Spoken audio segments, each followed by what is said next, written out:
Voy a seguir con la enseñanza que estaba hablando la semana antepasada. Significa, se trata de la alianza de Abraham, parte 2. Vamos a leer la escritura en Isaías y vamos a hablar de Ciro. No sé quién conoce quién es Ciro. Fue el rey persa que, fue parte del imperio persa, que derrocó al imperio babilónico y que desde ahí surge varias palabras de Dios hacia ese gobernante, y lo vamos a trasladar un poco al presente. Entonces en Isaías 45:1 dice: así dice Jehová a su ungido, a Ciro, el cual tomé yo por su mano derecha para sujetar naciones delante de él y desatar lomos de reyes, para abrir delante de él puertas, y las puertas no se cerrarán.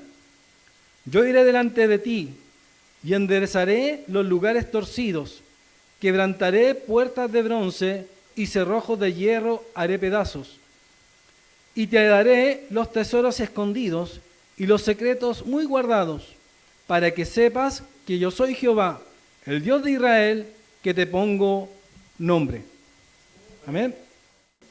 Acá lo que podemos ver en la Escritura, a través del profeta Isaías, que Dios le llama a Ciro, un dios persa, no judío, le llama Mesías, le llama ungido. Entonces, este rey, este ungido, que corresponde a Ciro II el Grande, alrededor del 600 y del 530 a.C., fue el fundador del imperio persa y fue tan importante que en la Escritura que Dios, a través del profeta Isaías, al único hombre fuera de los judíos que se denominaban ungidos, a quienes se ungía en el reino de Israel, a los profetas se les denominaba ungidos, y a los reyes de Israel. Pero en cambio a Ciro también el profeta Isaías le llama ungido. Para que tenga como en mente que no era cualquier persona que el profeta Isaías por inspiración le llama ungido, un rey extranjero. Dice también en Isaías 45:4: por amor de mi siervo Jacob y de Israel mi escogido, te llamé por tu nombre, te puse sobrenombre, aunque no me conociste. Yo soy Jehová, y en ninguno más hay, no hay Dios fuera de mí. Yo te ceñiré, aunque tú no me conociste, para que se sepa desde el nacimiento del sol hasta donde se pone, que no hay más que yo Jehová, y ninguno más que yo. Dice en Isaías 44:28 que se dice de Ciro: es mi pastor y cumplirá todo lo que yo quiero, al decir a Jerusalén: serás edificada, y al templo será fundado. Entonces había una profecía de que Ciro, a través del profeta Isaías, de que Ciro iba a reconstruir el templo. Y esto incluso pasa 100 años antes de que naciera Ciro. Ciro aún no había nacido. O sea, el profeta Isaías profetizó todo esto, habló de esta persona 100 años antes de que esto ocurriera. Entonces Dios habló a través de profecía, a través del profeta Isaías, cosas que se iban a cumplir en el futuro. Y acá ya Esdras relata el cumplimiento de la profecía. En el primer año de Ciro, rey de Persia, para que se cumpliese la palabra de Jehová por boca de Jeremías, Jeremías también profetizó de Ciro, despertó Jehová el espíritu de Ciro, rey de Persia, el cual hizo pregonar de palabra y también por escrito por todo su reino, diciendo: así ha dicho Ciro, rey de Persia: Jehová, el Dios de los cielos, me ha dado todos los reinos de la tierra y me ha mandado a que edifique casa en Jerusalén, que está en Judea. Es decir, Ciro identificó la profecía, ya tanto de Jeremías como de Isaías, como palabras para sí, de reedificar el templo, y él tomó esa palabra y mandó a construir el templo. de acuerdo a la profecía predicha por él, por Dios, a través de Isaías, para él. Y dice en Esdras 6:14, y los ancianos de los judíos edificaban y prosperaban conforme a la profecía del profeta Ageo y de Zacarías, hijo de Ido. También de Ageo y de Zacarías profetizó acerca de esto. Edificaron pues y terminaron por orden del Dios de Israel y por mandato de Ciro, de Darío, de Artajerjes, rey de Persia, de todos esos reyes del imperio persa. Que en la estatua del sueño de Nabucodonosor, donde interpreta Daniel, la cabeza de la estatua de oro era Babilonia y el pecho era el imperio persa. Entonces, también dice Esdras, y así ha dicho Ciro, rey de Persia, Jehová Dios de los cielos me ha dado todo el reino de la tierra y me ha mandado a que edifique casa en Jerusalén que está en Judea. Él identificó la profecía y mandó a construir. Primero, cuando el imperio persa conquista el imperio babilónico, Ciro libera al pueblo de Israel que fue cautivo, al pueblo de Judá, que en el imperio babilónico fue cautivo, sacado de Judá y fue llevado a Babilonia. Y de Babilonia, después, cuando Ciro conquista, los toma y les deja volver a su tierra y les da la orden, el mandato de reconstruir su templo de Jerusalén, que fue el segundo templo en donde Jesús estuvo cuando estuvo aquí en la tierra, el segundo templo. Y después dice, pero en el año primero de Ciro, rey de Babilonia, el mismo rey Ciro dio orden para que esta casa de Dios fuese reedificada. Entonces,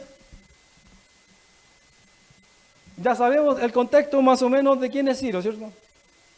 Lo más importante de él. Ahora, después viene esto. En la actualidad, se enseña a través de grupos evangélicos y también de esa doctrina, o sea, enseñanza semiprofética o pseudoprofética, de que Donald Trump es el Ciro moderno de nuestra época.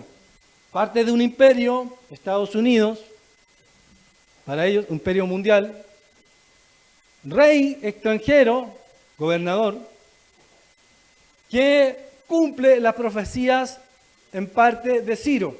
Amén. Eso es lo que enseñan tantos cristianos evangélicos, que dice que el apoyo cristiano evangélico también dieron a Trump como Ciro. Aunque la pregunta central del judaísmo, es interesante notar que el cristianismo evangélico también usa esta analogía basándose en Isaías 45, cuando habla de el ungido, que es Ciro. Trump sería el líder secular usado por Dios para cumplir su voluntad, aunque no sea perfecto ni creyente ejemplar como fue Ciro. Porque en alguna parte la Escritura enseña de que Ciro tampoco fue alguien que conoció realmente al Dios de Israel, sino que lo identificó como un Dios monoteísta y lo adoró y creyó en él, pero no de la forma como enseñaba el judaísmo. Y acá vamos a ver por qué los judíos creen que Donald Trump es Ciro, o qué conexión hay con Ciro. Uno dice que es Ciro, segundo Ciro, otro dice que cumple algo que es simbólico, que no es profético. Entonces hay muchos que tienen diferentes interpretaciones. Por ejemplo, el rabí Joseph Berger dice, rabino del Monte del Templo, así como Ciro fue elegido, dice él, por Dios para permitir que los judíos regresaran a Jerusalén, Trump ha sido elegido para preparar el camino del Mesías. No solamente para preparar el camino del Mesías, sino también, primero, una de las preparaciones del camino del Mesías son, en el siguiente, reconocimiento de Jerusalén como capital en 2017 en su primer mandato como presidente. Donald Trump reconoció oficialmente que Jerusalén como capital de Israel y movió la embajada estadounidense desde Tel Aviv, que es la capital actual de Israel moderno, hacia Jerusalén. Movió la embajada. Apoyo fuerte al sionismo religioso. Se opuso a la división de Jerusalén, apoyó la soberanía israelí sobre los altos del Golán, facilitó, y lo que es parte del título, los acuerdos de Abraham que normalizaron relaciones entre Israel y varios países árabes. Entonces, primero, Donald Trump para los judíos cumple requisitos para ser el Ciro moderno de la actualidad para los judíos. Reconocer primero a Jerusalén oficialmente como la capital de Israel, que significa que antes Tel Aviv es la capital de Israel. Cuando se le dieron el territorio a Israel, se dividió Palestina y esa división, parte de esa división quedó Israel y en esa división como capital tomó a Tel Aviv. Pero Donald Trump en su primer mandato reconoce a Jerusalén como la capital de Israel y también apoya no la división de Israel entre palestino y israelí, sino que eso es parte de Israel. Ahora, facilita los acuerdos de Abraham y ese es el punto, que los acuerdos de Abraham, ¿qué tratan de hacer? Unir a los pueblos árabes, a los países árabes con Israel, donde Estados Unidos está jugando un papel central en quitar todo impedimento, esto es a través de guerra y conflictos que tengan a través de terrorismo, ayudando a Israel a exterminar a los terroristas y también a llegar a acuerdos económicos entre los diferentes países árabes para así generar una unión y una alianza que se llama la Alianza de Abraham. En figura bíblica, la Alianza de Abraham es el pacto de Abraham. La palabra alianza también significa pacto. Y el pacto, este pacto de Abraham, entre comillas, nuevo pacto de Abraham, significa el acuerdo de todo el mundo árabe, musulmán, con Israel, donde Donald Trump es el facilitador, el que está involucrado principalmente. Por eso la primera imagen que puse muestran a Donald Trump, a Benjamin Netanyahu, a diferentes presidentes del mundo árabe. En el 2018, en el siguiente, el Instituto del Templo sacó una moneda donde conmemoran, primeramente los 100 años de la declaración de Balfour, de 1917 al 2017, el reconocimiento de Jerusalén como capital de Israel por parte de Donald Trump en 2017, y hacen un paralelismo entre la moneda, la cara de Ciro, detrás de Donald Trump y Donald Trump adelante. En el reverso está el templo de Jerusalén. Reconocimiento de Jerusalén como capital en el 2017 por parte de Trump. El paralelo con Ciro el Grande del siglo VI. Como libertador del pueblo judío. Así como Ciro fue libertador del pueblo judío del imperio babilónico cuando éste lo conquistó, así Donald Trump tiene una figura preeminente en la actualidad para los judíos ortodoxos, religiosos y también parte del pueblo laico. Esto no es una moneda oficial, sino una moneda que valga dinero, es decir, no es una moneda bancaria, sino es una moneda simbólica creada por el Instituto del Templo.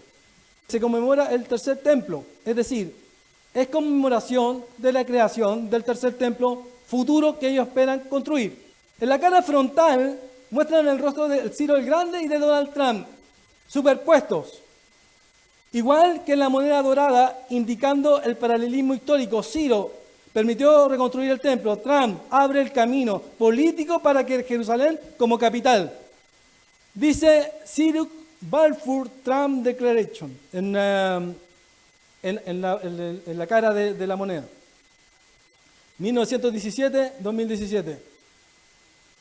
Ciro en el 538 a.C. regresó a los judíos a reconstruir el templo. Balfour, de 1917, la declaración británica que apoyó un hogar nacional para el pueblo judío en Palestina. Esa fue la primera declaración británica de que Israel, es decir, el pueblo judío, tenía que volver a Palestina, a su región originaria.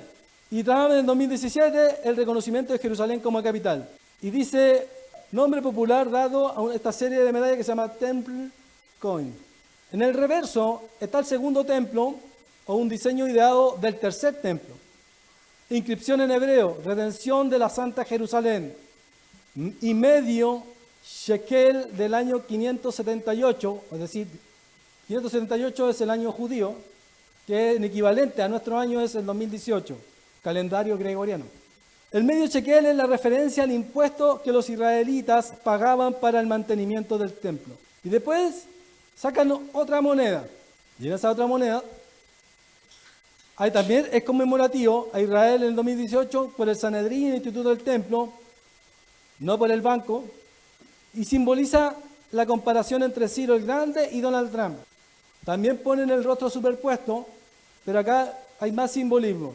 La menorá y el templo, la menorá que está arriba, simbolizan el mismo espíritu de la liberación, como el rostro superpuesto.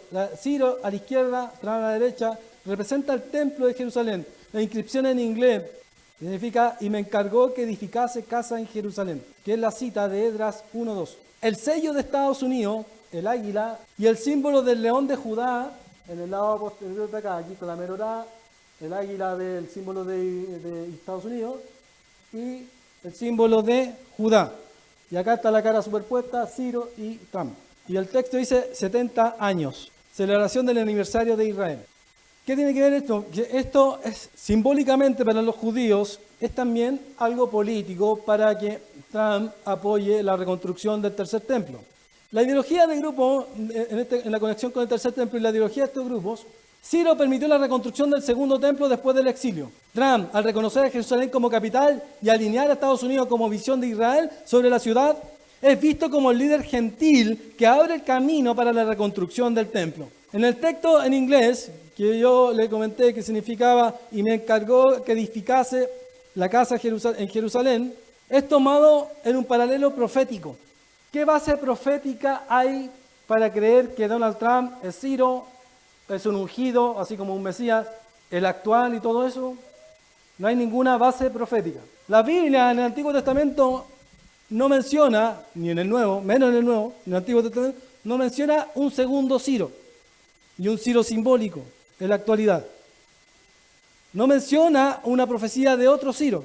Esto es simplemente un poco una manipulación bíblica para soportar el hecho profético de que así como Ciro, al reconocer la profecía hacia él, mandó a reconstruir el templo, Donald Trump también reconozca esta profecía como para él, y en el ego, o en lo que él pueda concebir de esta profecía, autoidentificarse como ese personaje profético del pasado en él mismo, para impulsar la reconstrucción del tercer templo.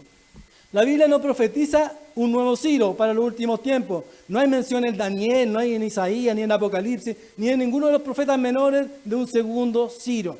Este paralelo es comparación funcional, no una profecía cumplida. No hay profecía de un segundo Ciro. Por lo tanto, todas estas interpretaciones, ya sean evangélicas o judías, no tienen un contexto real en la Biblia. Es manipulación para impulsar la reconstrucción del tercer templo. Lo que sí habla la Biblia es la reconstrucción del tercer templo. El tercer templo es proféticamente sustentado en el Apocalipsis y también por medio de la profecía del Señor Jesucristo.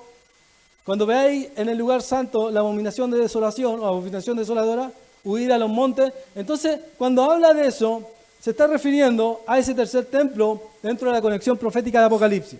El problema actual que uno ve en los evangélicos, que hay un lavado de cerebro o teológico o bíblico escritural, que muchos cristianos evangélicos en la actualidad están esperando ese tercer templo para ir a ese tercer templo a adorar a Dios. Cuando la profecía bíblica nos enseña que ese tercer templo es cumplimiento profético para que el anticristo se manifieste, no para que nosotros compremos pasajes para ir a Jerusalén, porque ahí está Dios. Si usted escuchó la enseñanza del hermano Jonathan la semana pasada, ¿quién es el templo de Dios en la actualidad en el nuevo pacto? Nosotros somos, nuestro cuerpo es el templo de Dios. Cuando le dice a la mujer del pozo, el Señor Jesucristo, que no será en este monte ni en Jerusalén, donde se adorará a Dios, porque Dios quiere verdaderos adoradores que le adoren en espíritu y en verdad, porque en donde tuviéramos nosotros, nuestro cuerpo, que es el templo de Dios, si se santifica y invoca el nombre del Señor, ahí se manifiesta Dios. Porque el templo representaba la manifestación de Dios en el lugar santísimo. Y en el lugar santísimo, que ahora es el cuerpo humano, que es santificado por Dios, se manifiesta Dios a través del Espíritu Santo.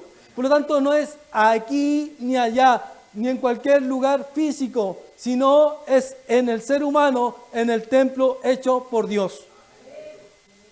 Por lo tanto, los evangélicos que andan esperando un tercer templo para ir a visitarlo, están tergiversando las doctrinas, ya buscando profecías que no están ahí. Si bien todos los objetos sagrados del judaísmo tienen una representación, no significa que tienen un valor espiritual. Es decir, que si yo tengo una menorá en mi casa, o yo tengo la bandera de Israel, una menorá aquí, mi iglesia es más santa, es más religiosa, está más Dios conmigo. La iglesia es más santa cuando el hombre y la mujer es más santo. Ahí está más Dios. No por los objetos y las banderas que yo ponga, y por las medallas que yo me cuelgue. Y vamos a hablar de otro punto. Esab, que es Edom, hace una conexión con Roma, Europa, Occidente y la iglesia cristiana. Edom para los judíos, así como la interpretación. ¿Por qué ellos dicen eso? Porque en el Talmud Bavli, Avodah Zará menciona a Edom, Roma. Edom, ¿quién era? El hijo de Esaú, de donde vienen los edomitas. Esaú, que en hebreo es Esab. Esaú, el hermano gemelo de Jacob, ¿cierto? ¿Se acuerda de la historia, cierto? Que vendió la primogenitura por un plato de lenteja, ¿cierto? Esaú. Para los judíos, el mundo occidental, los judíos rabínicos, el mundo occidental es Esaú. Edom, el hijo de Esaú, o sea, su descendiente. Esaú, su hijo Edom. Entonces, nosotros vendríamos a ser el mundo occidental, Europa, Estados Unidos, los cristianos, el mundo cristiano occidental, que para los judíos del Medio Oriente, y los judíos, todos los occidentales, ya sean cristianos o no cristianos, ateos o no ateos, progre o no progre, de derecha o de izquierda, son todos cristianos, porque están en la cultura cristiana, independiente si usted cree que Jesús existió o no existió, para ellos usted igual es cristiano. ¿Por qué? Porque es occidental, porque viene del mundo y de la cultura europea. Para ellos la cultura europea es el cristianismo, creer en Cristo Jesús. Entonces, ¿qué pasa con algo aquí muy relevante? Es que en su creencia rabínica, ellos ven a Edom como Roma, el imperio romano, como el cristianismo, pero lo ven como gentiles. Y si usted se hace una comparación, si yo tengo un hermano gemelo y somos de la misma sangre, ¿cómo yo puedo tener una sangre distinta a la suya? Esaú y Jacob eran hermanos gemelos. ¿Cómo puede ser distinta a la suya? Si me hace un análisis genético, yo sería un hermano, tendríamos el mismo ADN, o la misma ascendencia del árbol genealógico. ¿A qué voy con esto? Que no hay ninguna conexión bíblica entre los europeos y Edom y Esaú. Esa interpretación profética judía está completamente errónea. Porque si fuese así, tanto los europeos como, supongamos que los europeos son solamente los romanos, si hicieran un análisis genético sanguíneo, con los judíos tendrían la misma ascendencia genética. Y no la tienen. Entonces, ¿cómo puede ser Esaú, Europa, el ex imperio romano, los cristianos, si no tienen descendencia hebrea, judía? Hacen una conexión profética, así como con Ciro, para encajar sus profecías y buscar una explicación profética a algo que no tiene conexión. Europa no es descendiente de Edom, porque no tiene ascendencia judía. El origen del ser humano no nació en Israel, nació en Adán y Eva, y ahí se crearon todos los pueblos del mundo, y dentro de esos pueblos, Israel. Entonces, hay una tal manipulación bíblica para encajar las profecías judías actuales. Las características simbólicas de Esaú. ¿Por qué dicen que Esaú es Roma? Porque Esaú era violento, era un cazador, era impetuoso, odiaba a Jacob después de que vendió la primogenitura, y era materialista. Porque una persona se parezca a otra, pero no son de la misma familia, no significa que él sea de parte de la misma familia, porque tenga características parecidas. Amén. Entonces, ¿quién es Esaú? Esaú es parte del pueblo, de los pueblos árabes que están, y de los pueblos semitas que están en el Medio Oriente, y que se mezcló, y que incluso fueron parte de la parte sur de Israel, y la parte sureste de Israel, según lo que se nombra en la Biblia y según lo que se tiene como históricamente.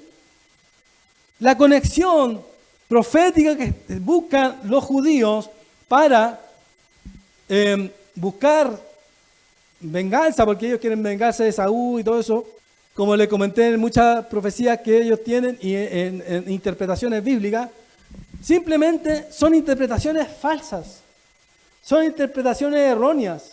Entonces, lo más seguro que nosotros tenemos para confiar en interpretación bíblica son los apóstoles y la interpretación del Nuevo Testamento hacia el Antiguo Testamento. Porque si nos basamos en las interpretaciones bíblicas del Antiguo Testamento que tienen los judíos, caemos en el error, caemos en equivocaciones. Por lo tanto, el cristianismo tiene las verdaderas interpretaciones proféticas de la Escritura. Los cristianos evangélicos lo que buscan actualmente es encontrar en el judaísmo interpretaciones más profundas y finalmente encuentran mayores errores e interpretaciones falaces y equivocadas. En vez de buscar en los mismos eruditos cristianos, ya sea de los padres apostólicos y padres de la iglesia, o en la misma escritura, empiezan a buscar en los judíos rabínicos actuales interpretaciones que no son condescendientes con la verdad, con la realidad. Porque el Señor Jesús dice, yo soy la verdad. Pero hay un evangélico que al parecer la verdad no es el cristianismo. Buscando información encontré a un judío que se llama Jacob, que tiene un canal de filosofía judía, y él habla de que en la lista, por ejemplo, en la lista de discípulos de Gamaliel, ¿quién fue Gamaliel? El maestro rabino del apóstol Pablo, de Saúl. O Saulo, el apóstol Pablo se llama Saulo en su nombre hebreo. Saulo no está en la lista de Gamaliel y por lo tanto él decía, ¿cómo el apóstol Pablo finalmente es un mentiroso, engañó a las personas porque no aparece en la lista? No aparece en la lista de los discípulos de Gamaliel que nosotros tenemos. Pero es obvio que no está. ¿Por qué es obvio que no está? Porque cuando un judío, para los judíos, era un hereje, no lo iban a dejar como en parte de alumno o discípulo de un maestro preeminente como en una lista oficial judía. Obviamente lo eliminan. Pero Pablo dijo la verdad, mintió en eso. ¿Tengo que creerle a Pablo que él sí dice la verdad o que los judíos dicen la verdad? Que Pablo dice la verdad, pero los cristianos dicen, mira, no está en la lista. Entonces le tengo que creer a los judíos porque ellos tienen la lista. Pero los judíos dicen muchas mentiras, muchas malas interpretaciones y manipulaciones para que crean en ellos y para hacer falsa la Biblia, la Escritura, el Nuevo Testamento, para falsificar la Escritura del Antiguo Testamento y para hacer falsa el Nuevo Testamento, son capaces de manipular las profecías y manipular la historia. Todo el judaísmo actual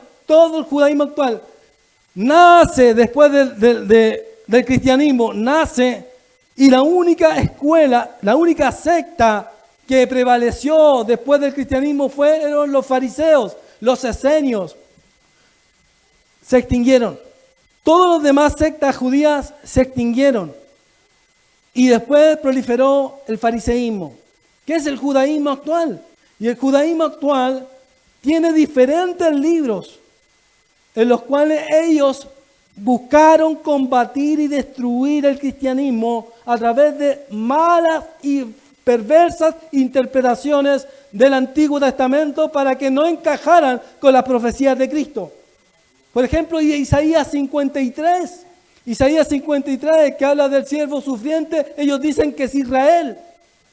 Cuando específicamente la misma escritura dice que es un siervo, un hombre que muere por el pueblo, por sus pecados. ¿Cómo Israel va a morir por Israel?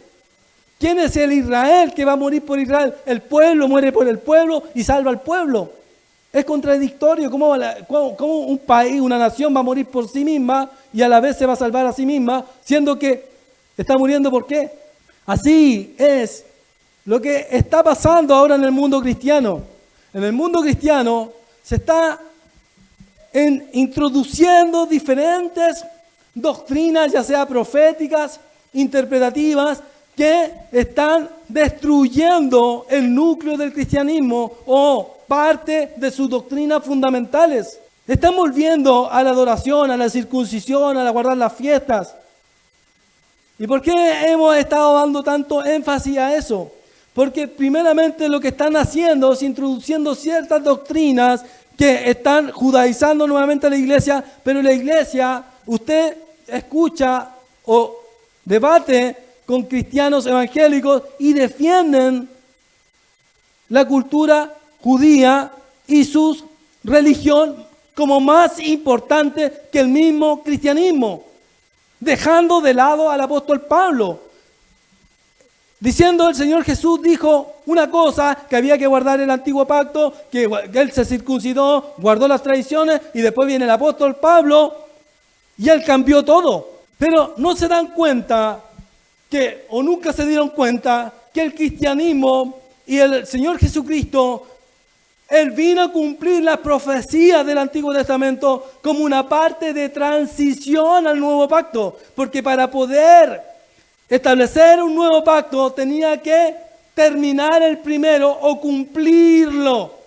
Y para cumplirlo tenía que establecerse a través de sus propias leyes, a través de sus propias tradiciones, de sus propias fiestas, cumplirlas todas para así darle cumplimiento cuando dice en el madero de la cruz: cumplido es, culminado es, terminado es, ya todo está hecho.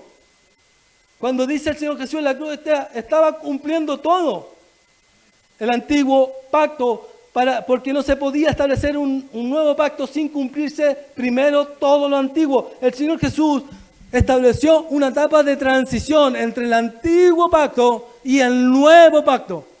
¿Y cuándo se establece el nuevo pacto? En la cruz.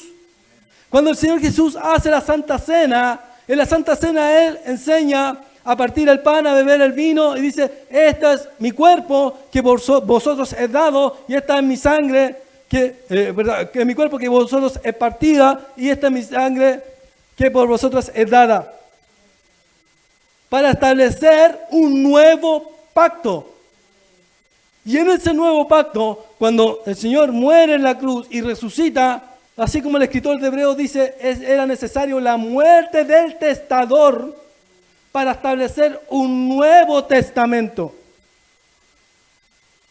¿Qué tenía que pasar? Morir el que hizo el primero. Por eso el Señor Jesús se hizo hombre, para poder morir. Porque Dios, en su eternidad y en su cuerpo glorificado, o en su cuerpo teofánico que Él tenía, no podía morir porque su cuerpo no tiene la capacidad de morir. Por eso tenía que hacerse hombre, para poder darle culminación al primer pacto y establecer uno nuevo.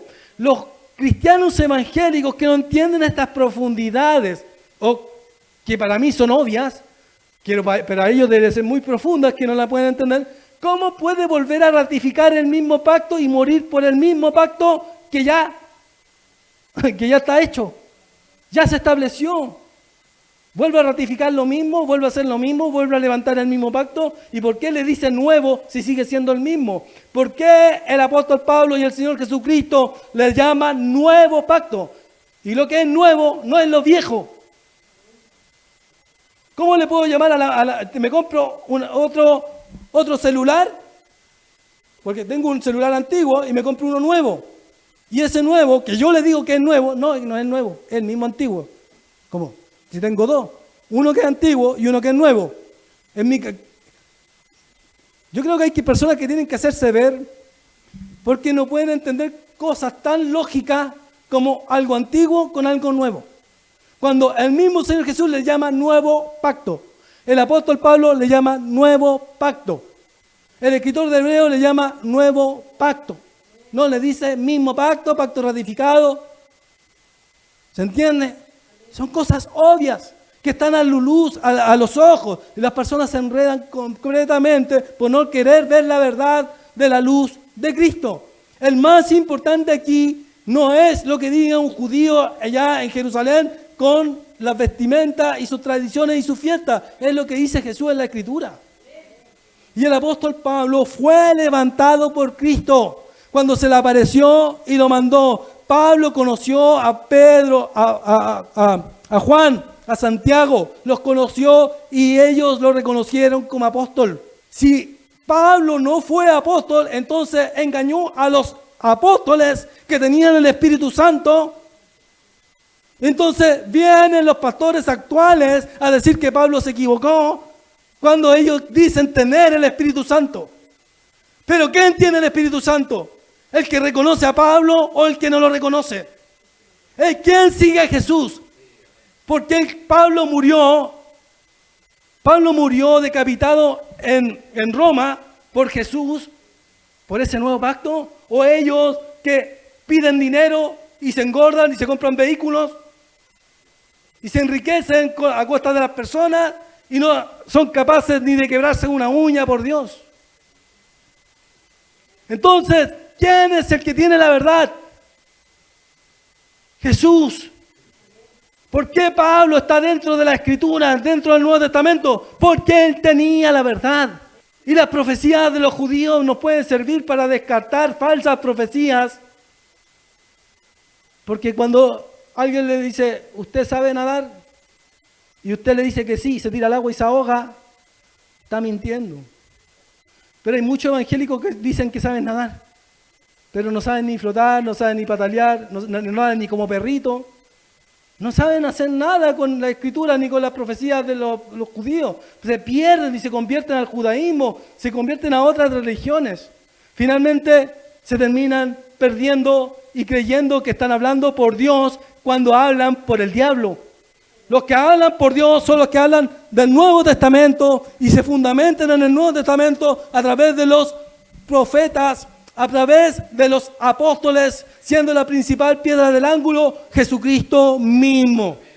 Y el apóstol Pablo dice, y si viniese, y aquí se lo voy a aplicar completamente a ellos, a esos evangélicos y a esos judíos que engañan a los evangélicos, viniese aún un ángel del cielo, o uno de nosotros, otro, venga, el apóstol Pablo se me aparezca acá, el apóstol Pedro se me aparezca acá, o los apóstoles modernos se me aparezcan y os predicasen un evangelio diferente al que os hemos anunciado, sea llamado maldito. Y yo no lo llamo maldito, lo llama la Escritura, el apóstol Pablo. O sea, el apóstol Pablo está maldiciendo a aquellos que no le creen y se contraponen ante Dios por no creerle al apóstol Pablo. Y no es que el apóstol Pablo fue el único que dijo nuevo pacto. El escritor de Hebreos y el Señor Jesús están conectados, están en una línea y se paran en Jesús, decir no que el Señor Jesús se circuncidó el octavo día. Sí, se circuncidó, pero él estaba en una transición entre el antiguo y el nuevo pacto. Tenía que cumplir el antiguo para establecer el nuevo. La alianza de Abraham es la alianza que Dios le prometió a Abraham de su descendiente, de su simiente. Y su simiente es Cristo. Y todos los que creen en Cristo son simientes de Abraham y pertenecen a la verdadera alianza de Abraham. Son hijos de Abraham y son hijos de Cristo. Son hijos de Dios. Porque esto no viene de voluntad humana ni étnica, sino de voluntad divina, del cielo. Los que creen en Cristo son llamados hijos de Dios, adoptados según la promesa por medio de Cristo. Amén.